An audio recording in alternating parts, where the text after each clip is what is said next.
మా పార్టీ తరఫున మేము అందరం కలిపి ముక్త కంఠంతో శాసనసభ్యులు శాసనమండలి సభ్యులు అందరం మా నాయకుడితో కలిపి అందరం కూడా ముక్త కంఠంతో ఒక డిమాండ్ చేశాం. రాష్ట్రంలో ప్రజాస్వామ్యాన్ని పరిరక్షించాలని. ప్రతిపక్షం అంటే అది ప్రజల పక్షం, ప్రజల వాడిని వినిపించేది ప్రతిపక్షం, వచ్చిన ఇబ్బందులు చెప్పేది ప్రతిపక్షం, ప్రజలు పడుతున్న కష్టాలను తెలియచెప్పేది ప్రతిబింబించేది ప్రతిపక్షం. అలాంటి ప్రతిపక్షానికి దానికి ఇవ్వాల్సిన గౌరవాన్ని హోదాన్ని ఇవ్వకుండా రాజ్యాంగాన్ని చేతితో తీసుకుంటున్న ఈ ప్రభుత్వాన్ని మరి ఇవాళ గవర్నర్ ప్రసంగంలో మేము అందరం కూడా డిమాండ్ చేస్తాం. ఇవాళ ప్రత్యేకంగా ప్రతిపక్ష హోదా ఇవ్వాలి మాకు.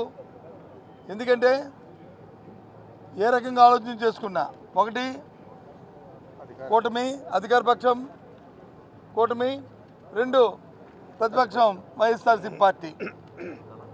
కాబట్టి ఇవాళ ప్రతిపక్షంగా ఉన్న మాకు ఆ హోదా కల్పించాలని మేము డిమాండ్ చేస్తాం, మేము కోరాం. ఇవాళ దాన్ని కోరి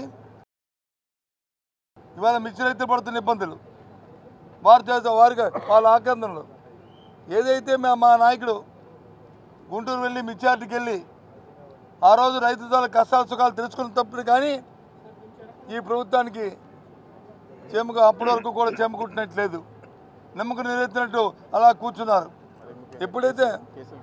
ఎప్పుడైతే మేము వెళ్ళామో, ఎప్పుడైతే చూసాం ప్రజలతో అప్పుడు దాని గురించి వాళ్ళు ఆలోచించడం మొదలుపెట్టారు. అయినప్పటికీ కూడా ఇప్పుడు కూడా దాని మీద ఒక నాకు అర్థమవట్లేదు ఒక విషయాన్ని. ఏమనంటే కేంద్రం కొనాలంటున్నారు, కేంద్ర సంస్థతో మాట్లాడుతున్నాం అంటున్నారు. మాట్లాడండి, కొనమని అడగండి, డిమాండ్ చేయండి, వస్తే సంతోషం, మీకు కూడా సంతోషపడతాం.